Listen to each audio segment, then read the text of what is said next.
Muy buenas tardes.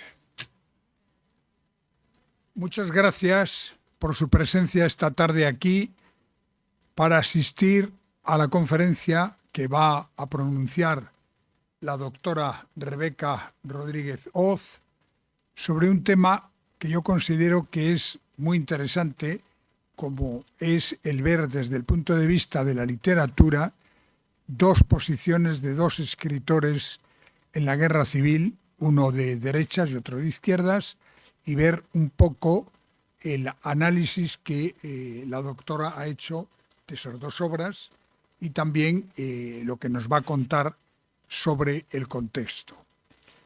Decirles que Rebeca Rodríguez Hoz es doctora en Historia por la Universidad de Cantabria. La tesis doctoral que presentó y que lógicamente aprobó cum laude se titula Historias de la Segunda República Española. La experiencia republicana en la historiografía y la novela. Por lo tanto, nadie más indicado que ella por su preparación como para impartir esta conferencia en la que se va a hablar de dos escritores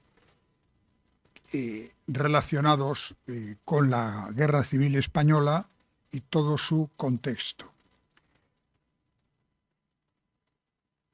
Rebeca Rodríguez, además de ser doctora por la Universidad de Cantabria, es profesora aquí en nuestra universidad y tiene un largo currículum de investigación, puesto que es investigadora asociada en la Universidad de Berna, donde ha disfrutado de un contrato postelectoral con colaboraciones científicas en el proyecto de investigación titulado Literatura Problemática sociodiscursiva de textos en prosa de la modernidad española.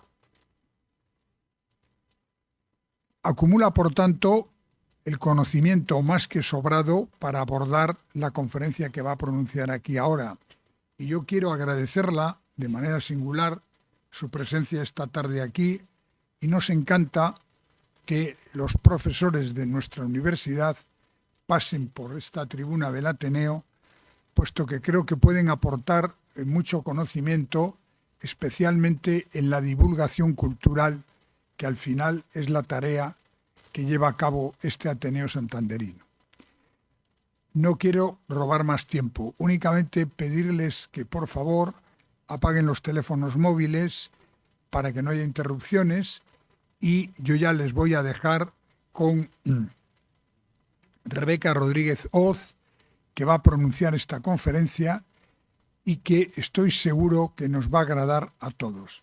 Muchas gracias, Rebeca. Muchas gracias.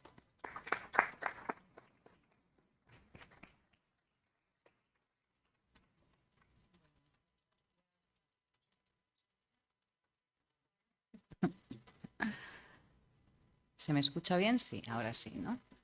Bueno, muchas gracias, Manuel Ángel, por invitarme y muy buenas tardes a todos. Muchas gracias por venir. Para mí es una gran satisfacción estar aquí, haber sido invitada a esta institución centenaria, ¿no? Y poder compartir con ustedes un pequeño fragmento de lo que ha sido mi investigación sobre cómo se ha ido escribiendo la historia de la Segunda República desde el final de la Guerra Civil hasta nuestros días. El propósito de esa investigación que yo hice en mi tesis doctoral pues fue rastrear la evolución de un largo conflicto de interpretaciones. Perdón. Perdón que me he perdido. Vale, perdón. Un largo conflicto de interpretaciones, casi centenario también, entre las interpretaciones prorrepublicanas y antirrepublicanas de la Segunda República. Para ello, yo estimé muy fecundo estudiar esas interpretaciones en dos modalidades de discurso diferentes, con exigencias epistemológicas distintas, como son la historia y la novela, pero que tienen muchos puntos en común, como ser cauces de representación del pasado, que dan forma a la memoria y a la identidad y tienen efectos sobre los comportamientos políticos, ¿no? Y bien, el tiempo en el que estamos asistiendo ahora ha abierto un nuevo capítulo de ese largo conflicto en torno a la primera democracia española, porque desde comienzos de este siglo la Segunda República ha vuelto a convertirse, como posiblemente ustedes saben, en centro de un combate político, historiográfico y mediático, en el que se dirime, por decirlo rápidamente, cuál de las dos democracias de la historia de España, la Segunda República y la monarquía democrática construida en la transición, tiene más credenciales democráticas. Se trata de una polémica que constituye la versión española de las guerras culturales transnacionales resultantes de la profunda recomposición política, económica y geopolítica de la era de la posguerra fría. Y en este momento histórico de transición en el que estamos, marcado por fenómenos, como digo, transnacionales, no son exclusivamente españoles, ¿no? Como por ejemplo las repercusiones de la crisis financiera de 2008 o el combate discursivo entre los revisionismos históricos y la memoria histórica, pues cada país en Occidente se ha visto tensado por las batallas libradas entre sus respectivas izquierdas y derechas en torno a su pasado reciente. Y en España esas polémicas, esas pugnas han reactivado el tema de las responsabilidades de la guerra civil, que parecía haber quedado más o menos zanjado por los consensos historiográficos de las razones complejas de la crisis de los años 30, ¿no? Y eso ha dado lugar a una guerra de memorias y contramemorias entre los partidarios y los detractores de la Segunda República y de la transición. Y bien, en este marco, el propósito de mi conferencia es dar un salto atrás que nos ayude a conectar la crisis de las democracias liberales actuales con la que sacudió la de los años 30. Y para ello quisiera compartir con ustedes las visiones de la Segunda República encapsuladas en dos novelas escritas en la inmediata posguerra, que son un auténtico filón para conocer los modelos sociopolíticos y culturales defendidos por los vencedores y los vencidos en la Guerra de España. Bien. Se trata de Cristo en los infiernos, publicada por Ricardo León, el hoy olvidado de los bestsellers castizos más leídos de la primera mitad del siglo XX. Lo tenemos. Y de La forja de un rebelde, que estuvo escrita en el exilio británico por Arturo Barea. Las dos razones que justifican la elección de estas novelas es que ambas recrean los 5 grandes problemas con los que se encontró la Segunda República y que la conmovieron, que fueron la cuestión militar, la cuestión religiosa, la cuestión social, la cuestión nacional y la cuestión de género, y que ambas novelas adoptan una perspectiva de larga duración que sitúa a la República en el marco de los desequilibrios derivados de la irrupción de la modernidad.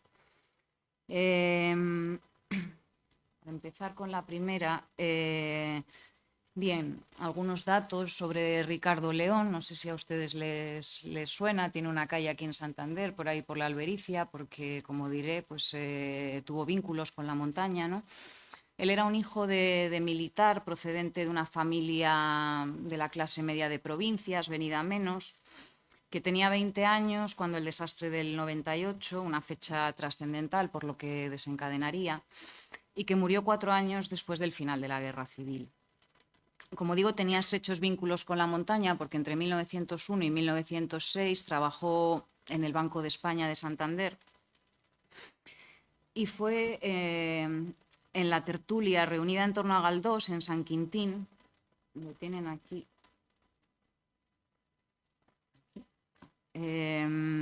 donde conoció a sus futuros referentes literarios e ideológicos que fueron José María Pereda y don Marcelino Menéndez Pelayo, gracias a los cuales superó sus escarceos con el periodismo exaltado, impío y afrancesado, son sus palabras, al que se entregó la juventud tras el desastre del 98. Esta conversión le llevó a escribir Casta de Hidalgos, que es su novela más famosa, y un homenaje a Santillana del Mar, donde Ricardo León compró la casa de los Velarde. Y es una exaltación del mundo perediano de hidalgos patriarcales que guarda muchas semejanzas con la narrativa desarrollada en la Guerra Civil por su otro gran vínculo con la montaña, que fue Concha Espina, con la que tuvo una relación extramatrimonial y a la que Ricardo León abandonó por otra mujer más joven cuando ella logró formalizar su divorcio con Ramón de la Serna gracias a la ley republicana de 1932. Pues bien, esta narrativa tradicionalista convirtió a Ricardo León en el literato preferido de la gente de bien y le granjeó el favor del líder del Partido Conservador, Antonio Maura, gracias al cual fue investido académico de la lengua. La ofensiva antimaurista contra la dura represión de los sucesos de la Semana Trágica de 1909 llevó a León a pasar de la condena de la revolución a la abominación del parlamentarismo liberal. En el conflicto entre aliadófilos y germanófilos que sacudió el país durante la Gran Guerra, Ricardo León se sumó a los defensores del Reich. Y luego fue un firme partidario de la dictadura de Primo de Rivera y al llegar la República se alistó en las filas de la nueva derecha autoritaria capitaneada por Calvo Sotelo. Puso su pluma al servicio de la propaganda antirrepublicana, lo que le convirtió en el novelista favorito de Francisco Franco. Pues bien, Cristo en los infiernos encierra una tesis de fondo. En la guerra civil no se dirimió una lucha de clases, sino una lucha de élites. Y la novela no es otra cosa que un ajuste de cuentas con los intelectuales y políticos a los que Ricardo León responsabilizaba de la proclamación de la República y del choque entre, cito, la revolución materialista y extranjera, bárbaro engendro de Satanás, y la auténtica, la revolución cristiana y española. Los protagonistas de la novela son dos linajes que personifican la traición de esas clases directoras a la monarquía de Alfonso XIII. Los Gelbes y los Ayamonte, encarnaciones de la alta burguesía financiera e industrial con sede en el barrio de Salamanca, y los Ayamonte de la nobleza burguesada y absentista con grandes propiedades en Andalucía. Bien, tres eran los hermanos que formaban la rama burguesa de los traidores a Dios y a España. Doña Regla, que era una caricatura del primer partido de masas de la derecha española, la CEDA, de Gil Robles, cuya renuncia táctica a la monarquía y cuya aceptación de la vía electoral para la conquista del poder fue muy criticada por la derecha radical de Ricardo León, que contraponía el heroísmo de la derecha de ideales, la suya, al fariseísmo de la derecha de intereses. Si Doña Regla representaba el colaboracionismo de la derecha católica con la República anticatólica, don Valentín, el mediano, era el trasunto de los monárquicos conversos al republicanismo como Niceto Alcalá Zamora, personificación de la vieja política liberal. Don Valentín, dice Ricardo León, quiso convertirse en el gran arquitecto de una república de orden, basada en el ideal del centro puro, equidistante de la derecha y de la izquierda, algo así como lo que en la transición se llamaría consenso, mientras consentía que las turbas incendiaran los conventos y pactaba con Macià el infame Estatuto de Autonomía para Cataluña. Y por último estaba el brazo izquierdista de los Gelbes, el hermano pequeño, el conde don Julián, cabecilla del romanticismo burgués y el marxismo capitalista, dice León, cuya actividad se centraba en la cuestión nacional y social, porque era el instigador de todo tipo de contubernios y revoluciones que multiplicaban sus millones. Era íntimo de los católicos vascos de José Antonio Aguirre, de los socialistas plutocráticos de Indalecio Prieto, de los separatistas catalanes de Esquerra Republicana, los rebeldes rifeños de Abdelkrim y los sindicalistas asturianos a las órdenes de Moscú. Pero para Ricardo León las verdaderas raíces del problema de España se remontaban al siglo XIX, a la obra corrosiva de los intelectuales krausistas y la institución libre de enseñanza.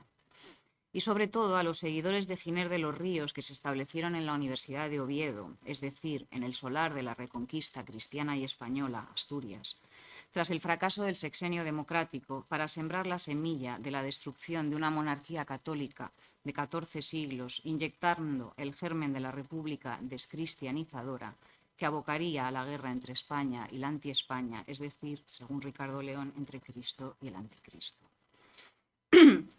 La personificación del líder de los institucionistas de Oviedo era el hermanastro mayor de los Gelbes, don Basilisco, un clérigo renegado que colgó los hábitos y que tras dar muchos tumbos por el mundo se asentó en Asturias con aires de indiano enriquecido para inocular en las aulas universitarias y en las cuencas mineras la dinamita espiritual del odio a Dios, España y la tradición, suplantados por la idolatría de la ciencia, Europa y el progreso. Le acompañaba su hija Georgina y una cofradía de apóstoles racionalistas que completaron su plan de subversión de la juventud y la clase obrera con la incubación del error en ámbito tan trascendental como el de la educación de la mujer. Bien, esta relación entre secularización y desestructuración de los modelos de género tradicionales es, a mi juicio, el tema central de la novela, porque muchas de sus protagonistas simbolizan el vínculo entre la aparición de la mujer moderna y la revolución laica y sociopolítica de los años 30. Y es difícil encontrar un símbolo más apropiado para la demonización de la República que la hija del clérigo apóstata, Georgina, porque Georgina es el trasunto de Aurora Rodríguez Carballeira, la madre de Hildegard Rodríguez. No sé si la conocen porque, bueno, ha sido objeto de muchas producciones culturales, ¿no? Como la película que dirigió Fernando Fernán Gómez en los años 70, la novela de Almudena Grandes y recientemente la película La Virgen Roja, ¿no? Pues bien, Hildegard era esa niña prodigio cuyo asesinato a manos de su propia madre conmocionó la sociedad de la época, ¿no? Influida por las ideas eugenésicas del socialismo utópico, Aurora buscó un colaborador fisiológico, que por cierto era un sacerdote, para engendrar una niña con un intelecto capaz de liderar la emancipación de la humanidad. Antes de cumplir los 18, Hildegard era doctora en Derecho, militante de las Juventudes Socialistas, cofundadora junto con Gregorio Marañón de la Liga Mundial para la Reforma Sexual y autora de numerosos libros en los que defendía la contracepción para mejorar las miserables condiciones de vida de una clase obrera cargada de hijos. Pero la verdadera protagonista de la novela es Margarita Helbes, que es el fruto monstruoso del sueño ilustrado de aquella burguesía progresista que había pervertido los arquetipos tradicionales de masculinidad y feminidad. Margarita es para Ricardo León el símbolo de una España aquejada por una enfermedad espiritual cuyo origen era la falta de hombres dignos de tal nombre. Y es que el meollo de la novela es el conflicto entre los modelos de masculinidad preconizados por la intelectualidad progresista y la intelectualidad tradicionalista como respuesta al desastre del 98. Y es importante subrayar que la pérdida de los últimos restos del imperio exacerbó la ya obsesiva preocupación por la decadencia española en un contexto internacional marcado por la pugna entre los nuevos nacionalismos de la era imperialista. Y en ese marco dominado por una interpretación darwinista del nuevo reparto colonial, la derrota ante Estados Unidos simbolizaba la degeneración de las naciones latinas frente a la superioridad de las potencias anglosajonas. Ese sentimiento de inferioridad tendría importantes consecuencias en el terreno del género. Porque ante esa crisis de identidad nacional derivada del desastre, los regeneracionistas modernizadores apostaron por los valores del gentleman, del burgués industrioso y cívico de la Europa desarrollada, mientras los regeneracionistas castizos propugnaban la recuperación de las virtudes del caballero español, del hidalgo. Por ello, para la derecha tradicionalista, la aparición de furias rojas como Margarita era el resultado del derrotismo de aquellos intelectuales extranjerizantes que llamaban, dice Ricardo León, a enterrar a Don Quijote y a echar 100 llaves a los sepulcros de San Ignacio y del Cid. A Ricardo León no le extrañaba que judías alemanas como Margarita Nelken, la diputada socialista, o desarrapadas como Dolores Ibarruri, anduvieran por el mundo alborotando, pero que españolas como ella, como María Alejárraga, como María Teresa León o como Matilde de la Torre, todas ellas mujeres educadas en el entorno de la institución libre de enseñanza, que españolas como ellas echasen al arroyo de la revolución, el comunismo y la anarquía solo podía explicarse, dice León, por las culpas de los padres, los novios o los maridos que no supieron cumplir con sus deberes de hombres. Margarita era la hija putativa de don Valentín Helbes, ese trasunto de los católicos liberales a lo Alcalá Zamora, que había adoctrinado a su hija en los dogmas de la evolución, los milagros de la ciencia positiva, el sufragio universal, la democracia parlamentaria, el progreso y demás supersticiones del estúpido siglo XIX.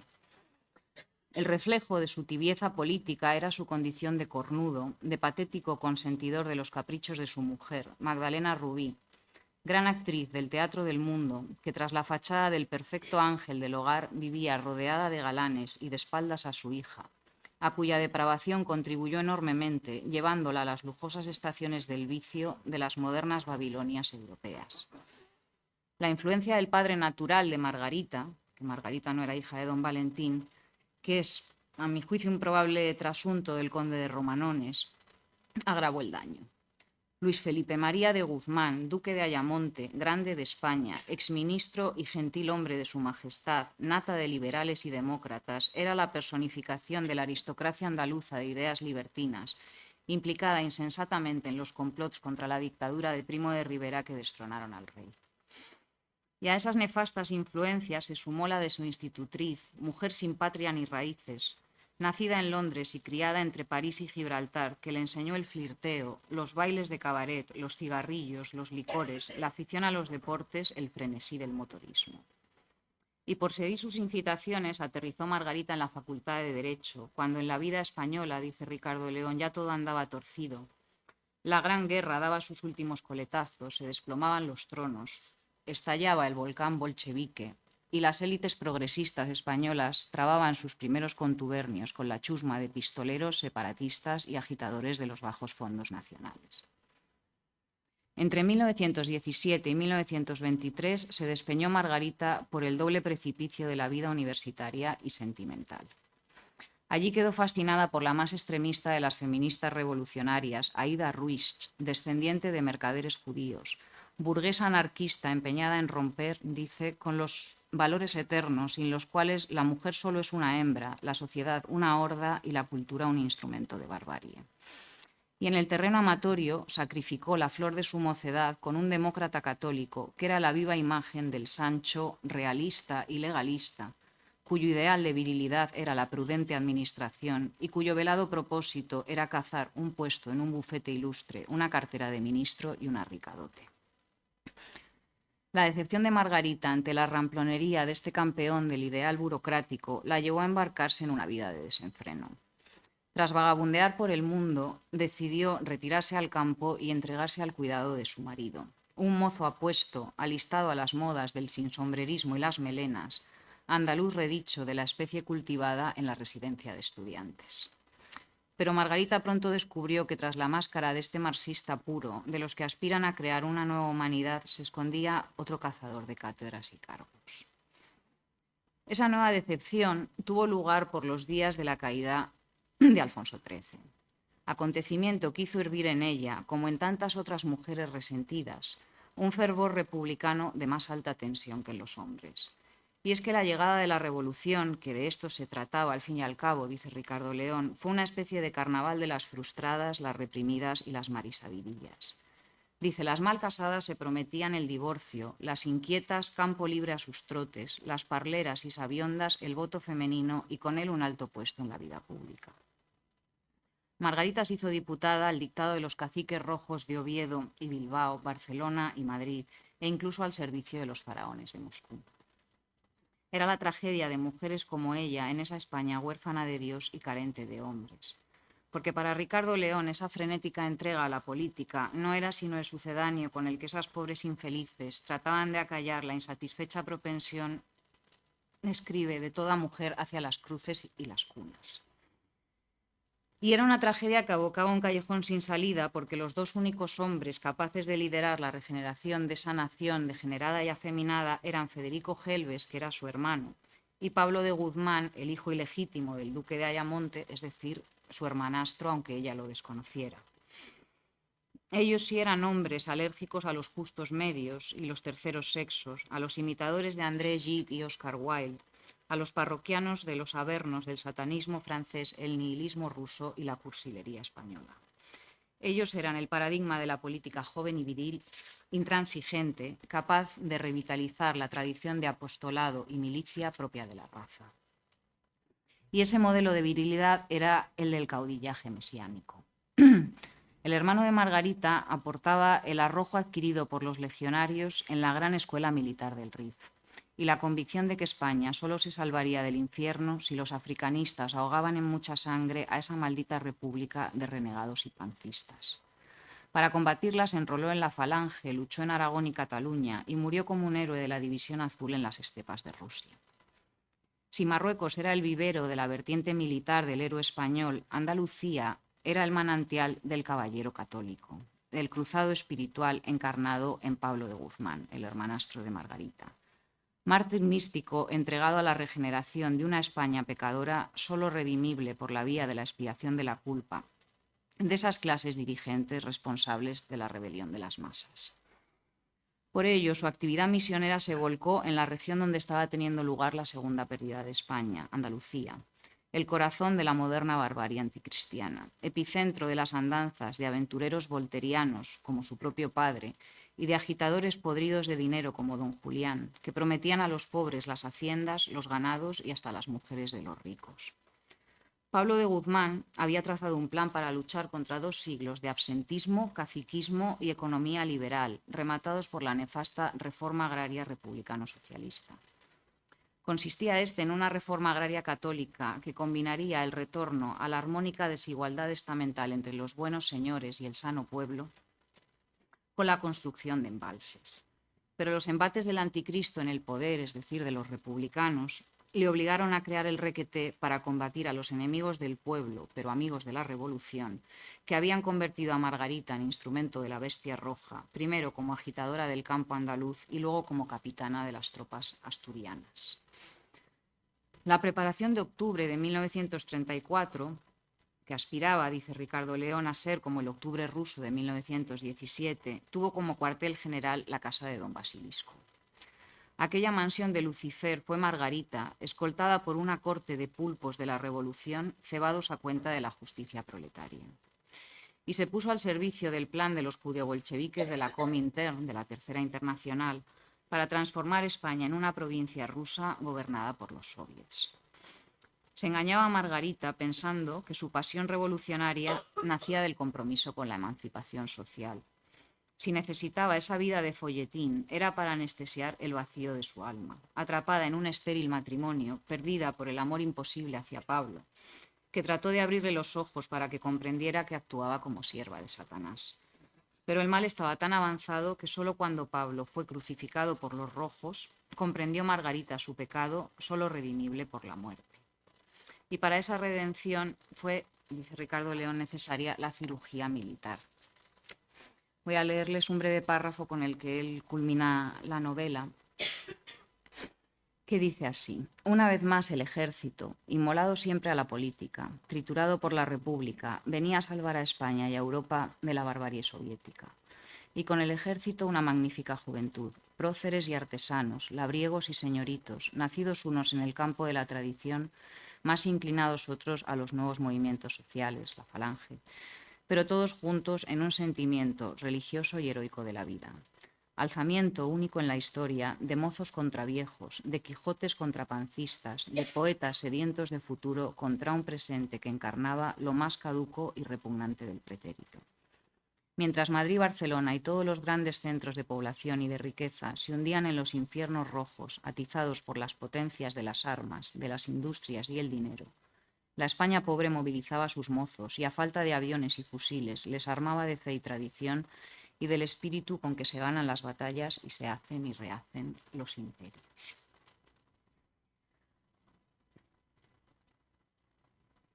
Pues bien, esta visión de la Segunda República y de la Guerra Civil se halla en las antípodas de la plasmada en la trilogía La forja de un rebelde, que es la autobiografía novelada del exiliado Arturo Barea, que fue traducida al inglés entre 1943 y 1946 por su compañera Ilsa Barea y que estuvo inédita en España hasta 1977, es decir, 20 años después de la muerte de su autor, en Inglaterra.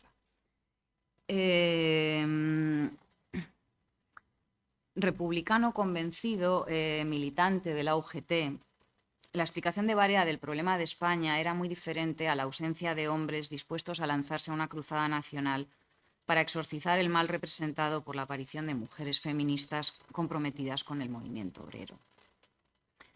Huérfano de padre desde los 2 meses, su vida estuvo marcada por la veneración hacia su madre, a quien Barea amó con fervor por haber ignorado a quienes le aconsejaron que dejara a él y a sus 4 hermanos en la inclusa. Desde pequeño soñó con ser ingeniero para sacarla de lavar la ropa de los señores en el Manzanares y de servir como criada sin sueldo en casa de los tíos que se hicieron cargo de su educación. Esta circunstancia le distinguió de los chicos de Lavapiés donde vivían sus hermanos, para quienes Arturo era el aprendiz de chupatintas que se avergonzaba de la pobreza de los suyos. Y le hizo sentir la brecha con los niños de pago de los Escolapios, que fue su escuela de desigualdad de clase, y su entrada al conflicto identitario que le acompañaría toda su vida. La experiencia fronteriza de quienes no pertenecían ni al mundo de los pobres ni al mundo de los ricos en un mundo regido por la dialéctica de clases. Escribe Barea: como solo hay clases de bachillerato para los ricos, estamos en las mismas clases que ellos, pero como los pobres no se pueden mezclar con los ricos porque sería mal ejemplo, no tenemos fila y oímos la misa aparte. En el recreo los niños ricos no juegan con nosotros y ya no podemos jugar más en la corrala. Los chicos pobres nos consideran de otra casta. Esto forma parte del primero de los tomos, que es la forja, que está escrito desde la visión de un niño, de un adolescente, ¿no? Dice: cuando su propósito de ser ingeniero quedó truncado por la muerte de su tío y los curas le ofrecieron a su madre un trato para que su particularmente dotado hijo siguiera estudiando como interno, Barea rechazó la limosna de la iglesia y abandonó los estudios para trabajar en un banco.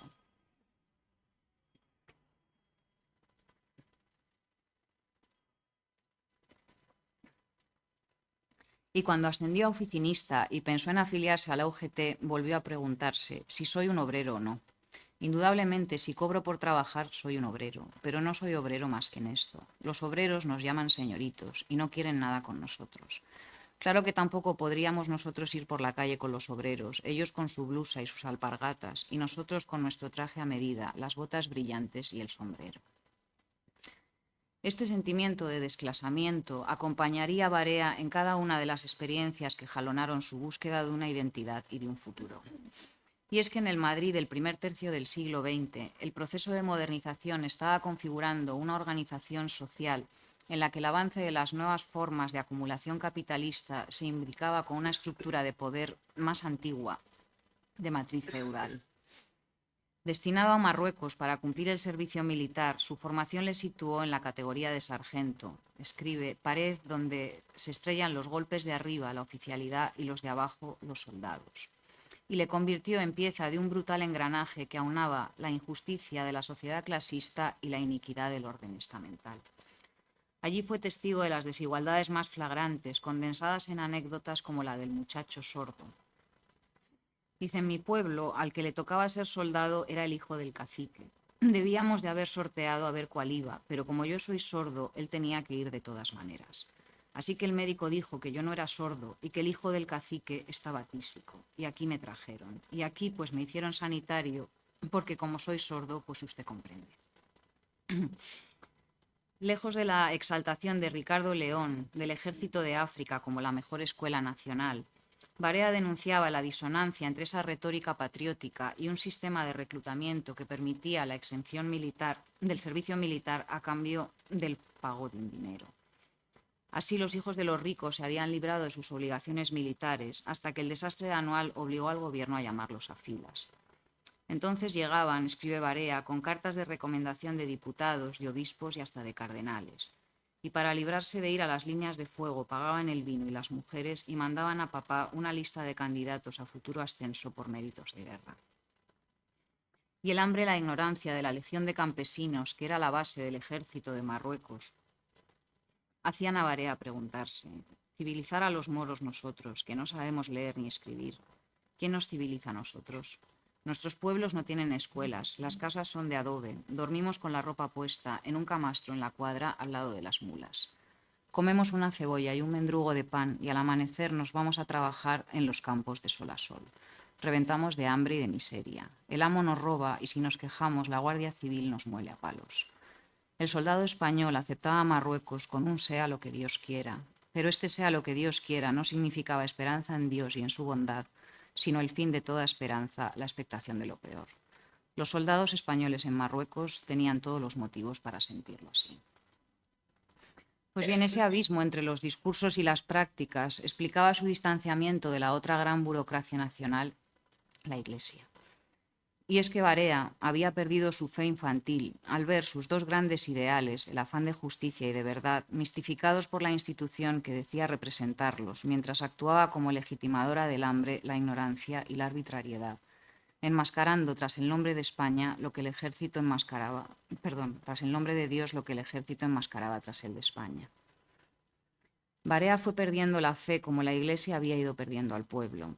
No porque los hipócritas mercaderes del anticristo que le prometían el paraíso en este mundo le hubieran dispuesto contra Cristo, como escribía León, sino por la hipocresía que había ido descubriendo en la institución que decía representarle. Las enseñanzas de los curas sobre la existencia de un Dios justo quedaban desmentidas por incontables evidencias, como las condiciones exigidas por las monjas de algunas instituciones fundadas por la reina María Cristina, que solo daban ropa y leche a mujeres que probaran estar casadas por la Iglesia y ser asistentes asiduas a misa. Las humillaciones infligidas a los pobres contrastaban con los agasajos prodigados a los ricos, y el Barea adolescente comenzaba a discernir las contradicciones de la Iglesia en relación con la cuestión social. Los únicos buenos son los que tienen dinero y todos los demás son malos. Cuando protestan les dicen que tengan paciencia, que ganarán el cielo, pero yo no veo que para ganar el cielo los ricos se metan a pobres. Pagando, los curas dicen misas y dan millones de indulgencias. Porque hubo un día en que a Barea le había hecho falta Dios, el Dios al que San Francisco de Asís había consagrado su vida, le dolía la instrumentalización política perpetrada por la Iglesia del poder y la opulencia. Al cinismo de los que veían en la religión una policía trascendente de un orden social injusto, se añadía la intransigencia de los curas del colegio, que no necesitaban ser maestros para enseñar, pero demonizaban a Blasco Ibáñez como un anarquista muy malo por haber lanzado la novela ilustrada para que los españoles pobres pudieran acceder a los clásicos de la literatura universal. O la tiranía del cura de Brunete, que había conseguido que el alcalde cerrara la escuela, mientras maniobraba para que los terratenientes no emplearan a los chicos que no acudían los domingos a misa.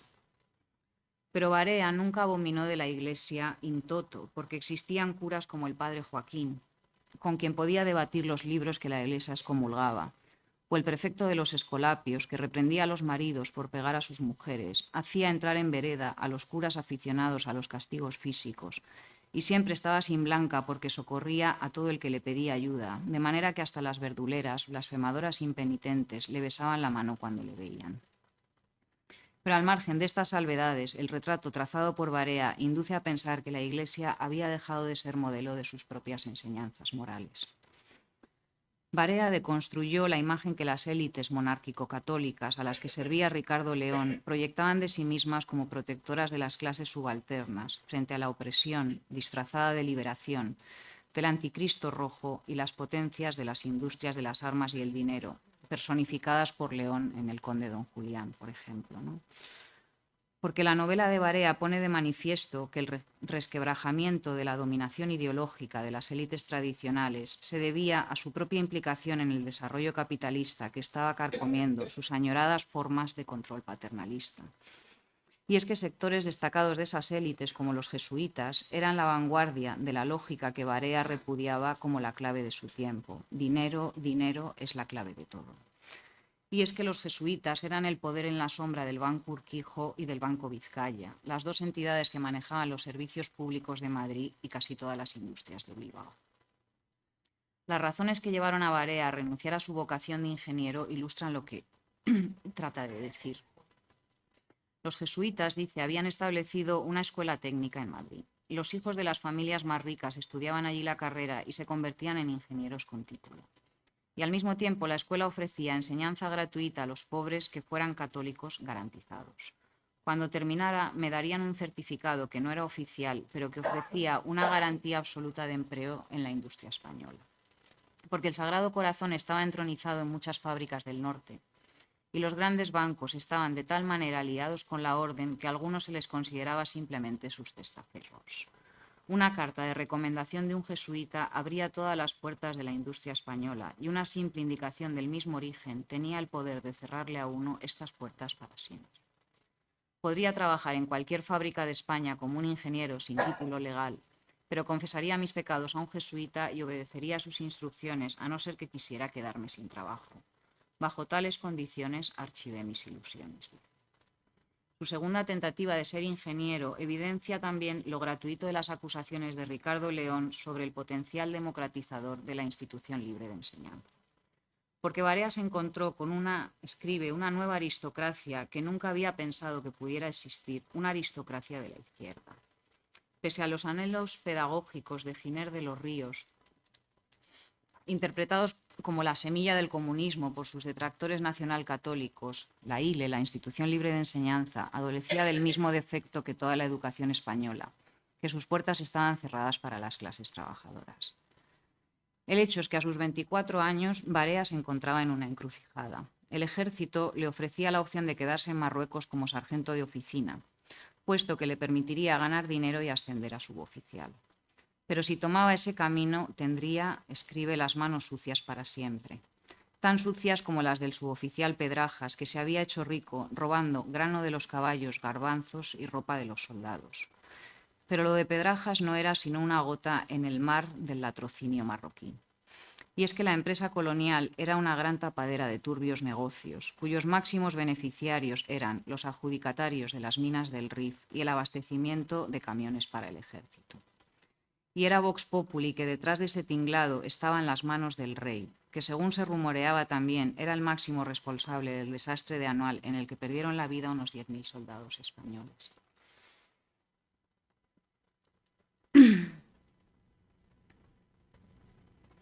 La guerra y el desastre de Barea en nada se parecían a la guerra y el desastre que los periódicos pintaban para la opinión pública española.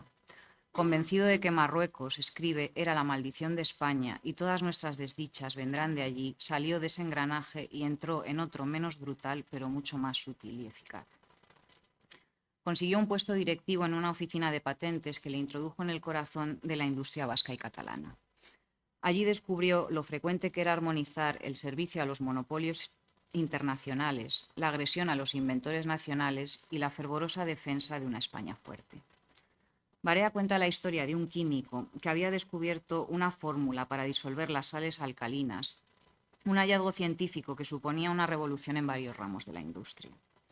El gerente de la empresa alemana que tenía el monopolio del alcohol industrial en España visitó a Barea para exigirle que incoara un pleito de nulidad de la patente para que la azucarera española rescindiera el contrato con el químico, cuyo invento mermaría significativamente las ganancias de su empresa.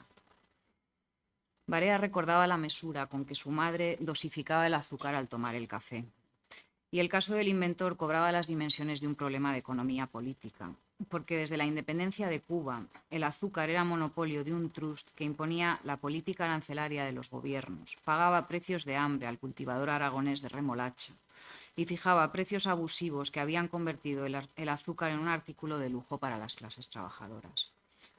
No era la de Barea una crítica anticapitalista, sino una denuncia del capitalismo depredador de las grandes corporaciones monopolistas o oligopólicas que controlaban el Estado y desestructuraban la vida de la gente corriente. Escribe Barea: no hablo de los comerciantes e industriales que se llaman Müller, Smith o Pérez, sino de los que se esconden bajo un anónimo y se llaman Deutsche AG, British Limited o Ibérica S.A., y que en la impunidad de este anónimo acaparan negocios, imponen precios y destruyen países. Sus directores no tienen más que una consigna, el dividendo. Llegué a conocer estas entidades que hacen y deshacen ministros para pasar una ley de la cual ni aun los diputados se enteran. Yo sabía quién pagó por el voto del más alto tribunal de España para que se resolviera un pleito a su favor en el que se discutía nada menos que el que España pudiera o no tener una industria aeronáutica propia. Sabía que los fabricantes de paños catalanes estaban a merced de un trust de industrias químicas que figuraba como español, pero que pertenecía a la IG Farben Industry.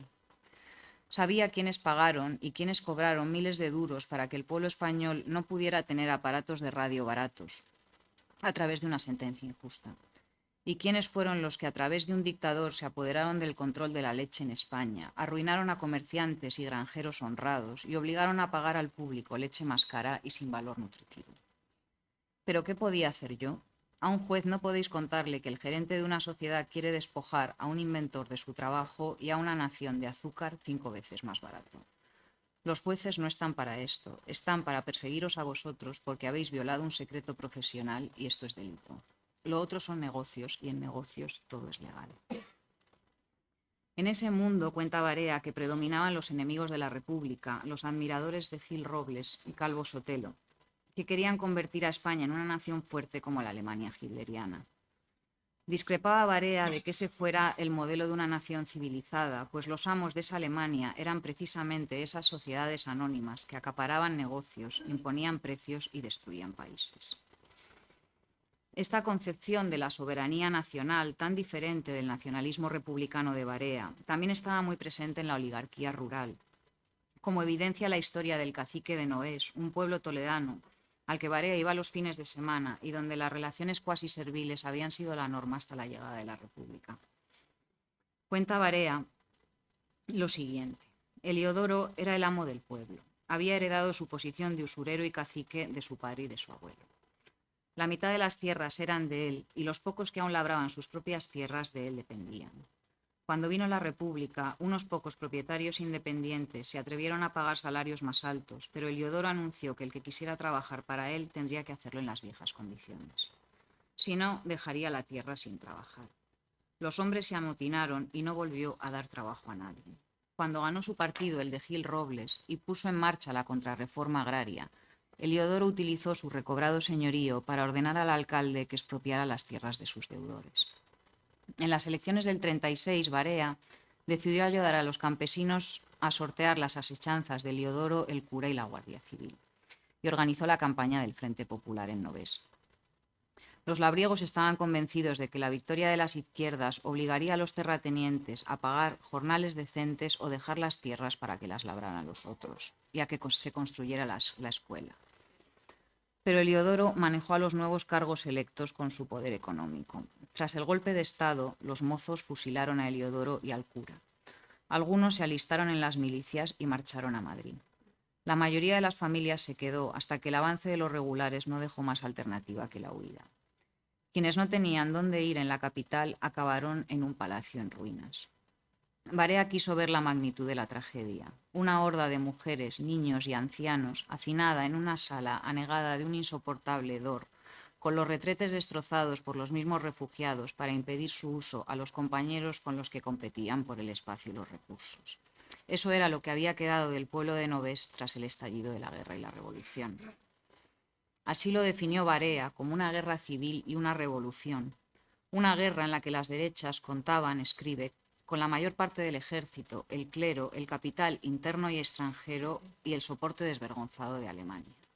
Y las izquierdas se entregaban al muy español vicio de quedarse ciego por saltarle un ojo al vecino. Del compromiso de Barea con la revolución popular desencadenada por la rebelión militar, nació su imperiosa necesidad de hacer algo para contribuir al triunfo de la causa republicana.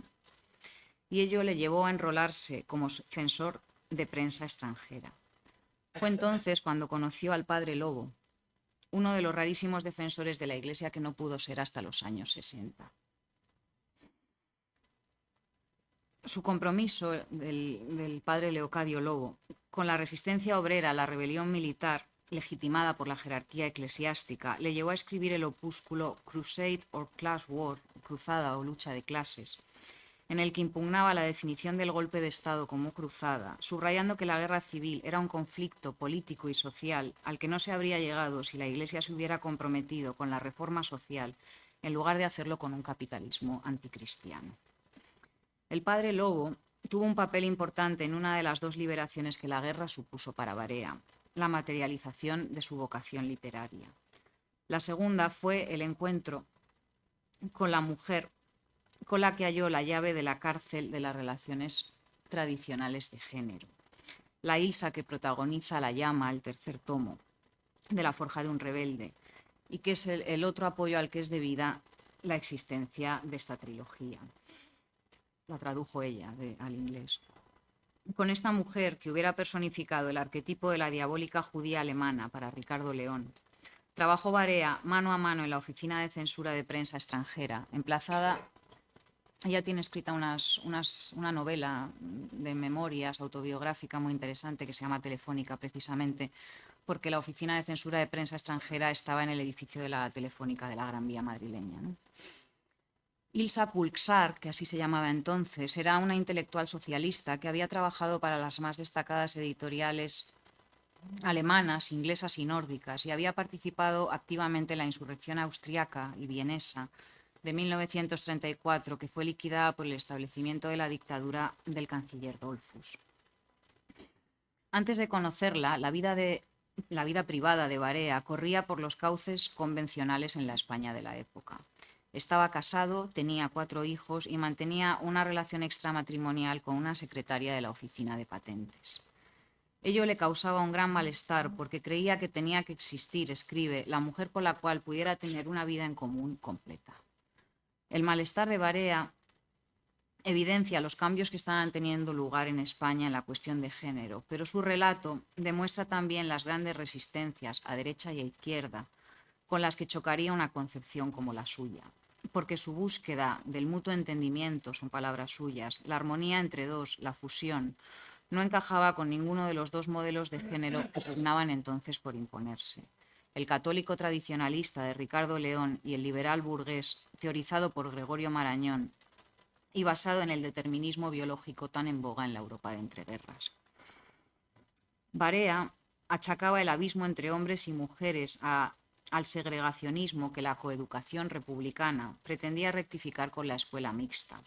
Una escuela que, según Ricardo León, inculcaba el amor libre y la homosexualidad, socavando una tradición española que el suegro de Barea resumía así. Dice, mira, en España los chicos y las chicas se crían en 2 grupos separados. Al chico se le dice que no debe arrimarse a las chicas y si lo hace se le llama un mariquita. A las chicas se les enseña que la muchacha que juega con ellos es una marimacho. Cuando el sexo se despierta con toda su urgencia, el muchacho se va a un burdel y la muchacha espera hasta que uno de los muchachos venga a pedirle que se acueste con él. Unas consienten a través del matrimonio y otras sin matrimonio. Las primeras se convierten en mujeres casadas decentes y las segundas en putas. ¿Cómo puedes esperar matrimonios de verdad completos en este ambiente? Conocer a Ilsa lo cambió todo. Lejos de sentir la ansiedad de Ricardo León ante la irrupción de mujeres en los ámbitos político e intelectual, para Barea fue toda una liberación construir una relación basada en la compenetración intelectual y la camaradería política. Y esta incompatibilidad radical entre los ideales de género de Ricardo León y de Arturo Barea es solo una faceta de la incompatibilidad general entre 2 visiones antagónicas del poder que se reflejan también en la cuestión social o colonial.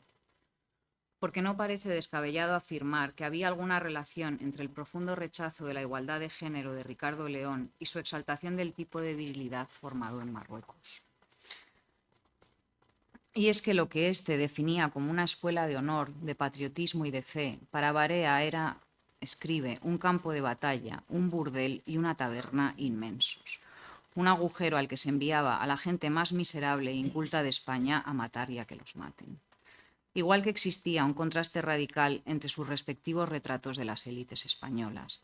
Para Barea, Alfonso XIII no era la clave del arco de la España histórica, sino la cabeza de una lucrativa carnicería basada en el sacrificio de los hijos del pueblo, mandados a Marruecos a defender con su sangre los millones que iban de las minas del Rif a sus bolsillos y los de sus ministros, contratistas y oficiales, esos mismos oficiales africanistas que se sublevaron contra la República por la que Arturo e Ilsa lucharon.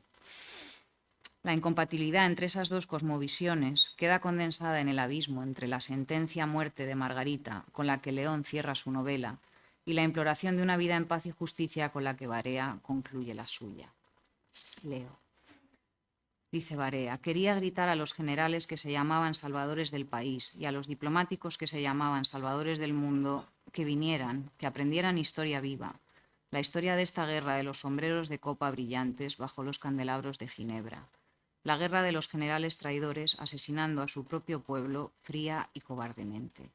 No podía cruzarme de brazos mientras se asesinaba impunemente a mi propio país.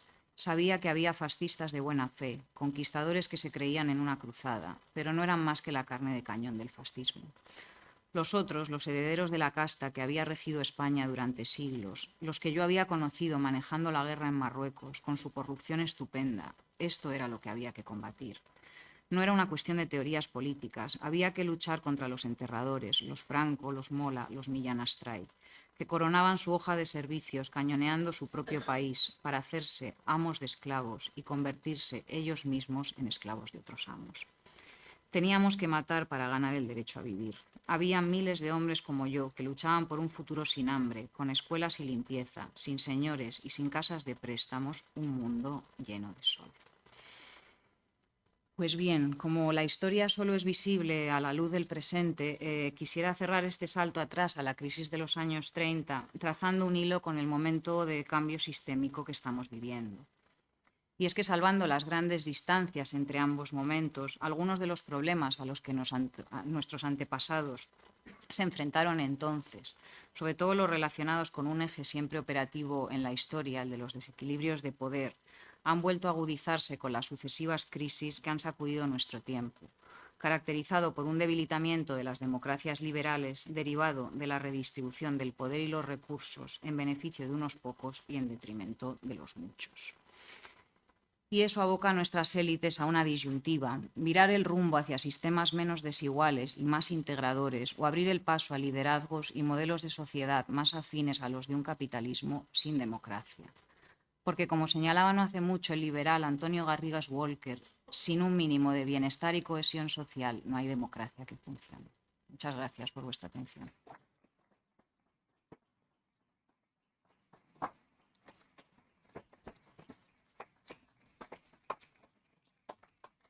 Ay, faltaba la última. Muy bien, pues muchísimas gracias, Rebeca, por esta conferencia que yo califico de magistral, porque realmente nos ha llevado a las dos Españas previas a la Guerra Civil a través de dos escritores completamente diferentes. Y ahora, si alguno quiere hacer alguna pregunta, por favor que haga una seña, le pasaremos el micrófono y estoy seguro que Rebeca Rodríguez contestará a sus preguntas.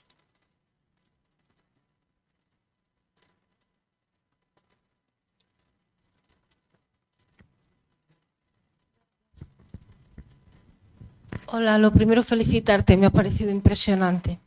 Impresionante. Y bueno, por hacer una pregunta ya para que no sea solo eso, he oído muchas veces esta teoría de que la Guerra Civil Española fue como un ensayo de la Segunda Guerra Mundial que vendría después.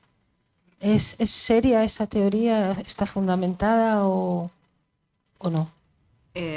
Bueno, vamos a ver, la Segunda República y la Guerra Civil se enmarcan dentro de lo que es la crisis del periodo de entreguerras y la crisis de los sistemas liberales.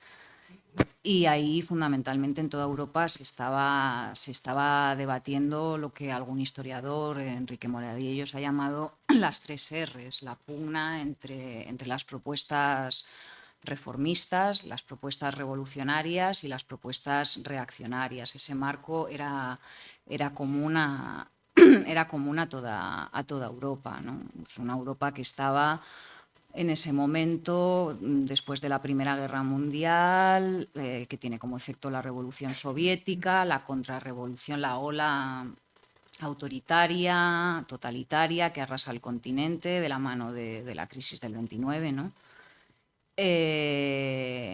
Y obviamente la intervención de las potencias, quiero decir, la Guerra Civil Española es la Guerra de España, en realidad, porque la intervención de la Alemania nazi, de la Italia fascista, de la Rusia soviética, internacionaliza el conflicto. Lo que comienza siendo una rebelión militar que tiene fundamentalmente causas intrínsecamente españolas, ¿no? Termina siendo un conflicto global en el que la República se ve lanzada en brazos de la Unión Soviética, fundamentalmente porque se hace el pacto de no intervención entre las potencias democráticas a las que la República pidió incansablemente ayuda y nunca obtuvo, ¿no? de Inglaterra y de Francia, ¿no? claro, la Italia fascista y la Alemania nazi intervienen, y todo ello internacionaliza el conflicto. Entonces, bueno, pues sí, quiero decir, se enmarca dentro de ese mismo contexto general, ¿no? de crisis de los sistemas liberales y de fracaso de las alternativas reformistas.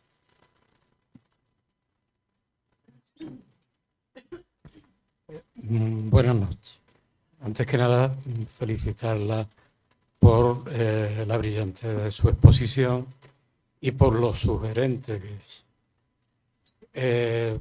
Yo leí a Arturo Barea cuando era todavía muy joven. Soy un anciano, pero entonces era muy joven. Me entusiasmó. Me entusiasmó Barea porque tenía una visión de lo que fue la República, la Segunda República, de izquierda, progresista, que la palabra anda un poquito desprestigiada últimamente, pero me pareció una crítica, me pareció una postura razonable la de este hombre. Me lo sigue pareciendo, a pesar de que matizaría hoy día algunas cosas que entonces no me llamaron la atención, pero me pareció su postura muy aprovechable, igual que me lo sigue pareciendo, aunque este es mucho más actual, el caso de Manuel Chávez, el periodista sevillano. Ahora bien, yo veo un problema en esta exposición, que las posturas andan un tanto desniveladas. ¿Por qué? Porque oyendo a Ricardo León, uno tiene la impresión de que Ricardo León parece haberse inspirado en Millán Astray. Es decir, tiene un lenguaje que a mí me produce horror, a mí me produce repelús. Es un lenguaje absolutamente tremendista y guerra civilista. Entonces yo creo que la equiparación entre estos dos autores queda un tanto descompensada. Por supuesto, a favor de Arturo Barea. Pero a mí me consta que en el bando vencedor había gente que, pasado el tiempo, pasados los radicalismos de la guerra, habían evolucionado y sus explicaciones de lo que fue la guerra civil y de lo que fue la república eran muy distintas de las de Ricardo León, que me parecen absolutamente cavernarias, ¿no? Es decir, opta claramente por, dentro del bando nacionalista, opta en concreto por una postura absolutamente carlistona. Me parece que eso queda meridianamente claro. Entonces, lo que quiero decir es que no hubiera sido posible buscar dos figuras un tanto más equiparables. Hoy día, que andamos tan necesitados de aquella España que no pudo ser, eso que llaman la tercera España. Y por otra parte, y con esto concluyo, decir que a mí me produce una tremenda preocupación que temas como este, 86 años después de la Guerra Civil, sigan siendo necesarios. Es como si en la época de la dictadura del general Primo de Rivera siguiéramos hablando del abrazo de Vergara. Una barbaridad. Y sin embargo, es así por el tiempo transcurrido. Nada más, gracias. Vale, sí. Ha esbozado usted muchos temas. Bueno, efectivamente, la novela de Ricardo León, las dos novelas están escritas a principios de los años 40, quiero decir, reflejan posiciones contemporáneas. No es que yo haya elegido una visión especialmente radical, porque, bueno, aquí en el libro yo trabajo novelas escritas durante la Guerra Civil, más o menos de esos años, visiones carlistas, visiones falangistas, están representadas, digamos, todas las culturas y subculturas políticas de esos años. fundamentalmente la elección de Ricardo León tiene que ver con el hecho, bueno, como explicaba, tiene que ver con el hecho de que Ricardo León sí que aglutina, digamos, ambas culturas políticas, tanto la falangista como la carlista, las dos grandes culturas políticas que dieron base al franquismo, ¿no? Y no es especialmente estridente respecto a lo que escribieron esos otros autores en ese momento histórico. Efectivamente, como usted dice, el franquismo es muy largo, la postura de los vencedores también va avanzando, en los años 60 también están ahí trabajadas otra serie de novelas en las que hay una reflexión, un distanciamiento, sino una reflexión crítica respecto a los vencedores, sí una matización, se deja de hablar de cruzadas, se habla ya de guerra civil. Se trata como una tragedia colectiva en la que ambos bandos tuvieron sus responsabilidades. Pero bueno, son dos novelas de ese momento, primera posguerra. Que la de Arturo Barea no sea... Podría haber escogido quizá otra novela del bando republicano más radical. Es posible, sí. La otra razón de la elección de las dos novelas también la he comentado, que es que es difícil encontrar, porque la guerra civil eclipsa la Segunda República. Es decir, hay un consenso historiográfico de que son dos periodos que hay que estudiar separados. El quinquenio republicano, 1931-36, la República en paz, tiene una autonomía histórica, ¿no? Y no se puede proyectar lo que sucedió después a esos años, ¿no? Y entonces lo que sucede, tanto en la historiografía, pero sobre todo en la novela, es que la guerra civil eclipsa la República y hay pocas visiones de largo aliento, ¿no?, que retrotraigan el problema de España al siglo XIX o al menos hasta el desastre del 98, que es de donde arrancan muchos nuevos fenómenos, las nuevas izquierdas, las nuevas derechas. Entonces, y ambas novelas además tratan muy bien esos 5 grandes problemas que tuvo que afrontar la Segunda República y que conmovieron su existencia, ¿no? Entonces, la novela de Ricardo León es un documento histórico magnífico para estudiar esos años y la visión de las derechas antirrepublicanas. Y respecto a sugerido usted otro tema, bueno, que es triste que tengamos que hablar hoy de esto. Bueno, es cierto que desde los políticos utilizan poco la historia para sacar lecciones de ellas y sí la utilizan para hacerla encajar en sus propósitos, ¿no? Entonces, pues a partir de ahí, digamos, hay visiones memorialistas que pues, suelen utilizar más bien, ¿no?, la memoria de los vencidos para cosas que tienen poco que ver con ellas. Pero bueno, eso tampoco es algo que a mí me competa, ¿no? Para mí la República es un objeto de estudio, ¿no?, del que se pueden extraer lecciones, ¿no? Bien, ¿alguna otra pregunta?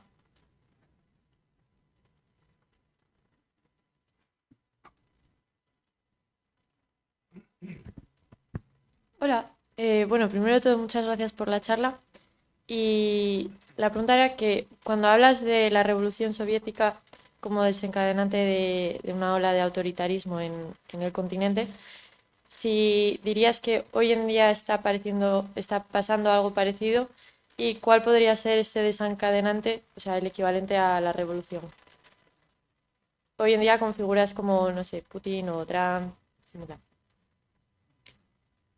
Bueno, los momentos son muy diferentes. Hay elementos, ¿no?, yo creo, de nuestro tiempo, tampoco yo lo puedo valorar, ¿no?, eso, ¿no?, pero hay elementos de nuestro tiempo que sí que riman mucho, ¿no?, con la crisis del periodo de entreguerras, otros que riman con los momentos previos a la Primera Guerra Mundial, como tiene que ver, ¿no? Pues las pugnas geopolíticas entre imperios, ¿no?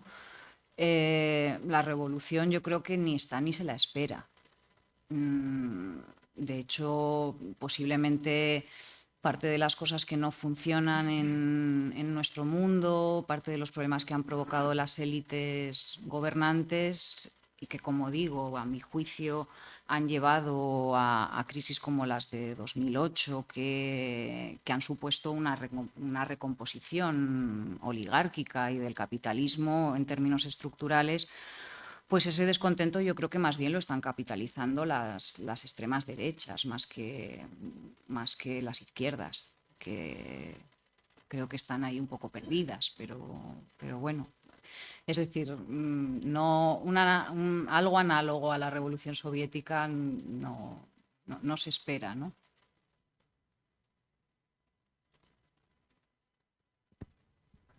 Hola. Ha sido una conferencia bastante densa, hasta tal punto que es difícil de asimilar o desmenuzar lo abundante, ¿no? En conjunto, es buena idea hablar de dos cosas que tienen que ver con algo, ¿no? Luego con un futuro también, que se encadenan, como es normal, ¿no?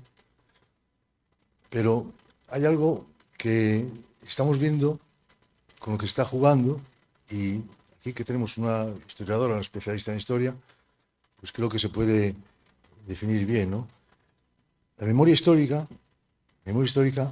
no tiene que ser dictada, sino que la memoria histórica obedece a que no tenga ninguna ideología que la esté escribiendo, que la esté reeditando, sino es independiente de la ideología. Quiere decir, se puede descubrir algo nuevo que no se conocía, pues se incorpora. Pero lo que no se puede hacer es eliminar. La memoria histórica, por no pertenecer su escritura, por así decirlo, a ninguna ideología, tiene que ser libre. Hoy en día se empiezan a catalogar historias con distintos apellidos, y lo único que hacen es dictar una parte de la historia y eliminar una parte de la historia. Eso creo que es algo que es más que un desacierto, sino que no pertenece a ningún derecho y se está haciendo, y cada vez más, ¿no? Y hace que influye en la vida de los actuales españoles, ¿no? Entonces, por otra parte, el resultado de lo que podemos vivir siempre ha surgido de varias cosas, ¿no? También desapareció la monarquía de una forma bastante rotunda, ¿no?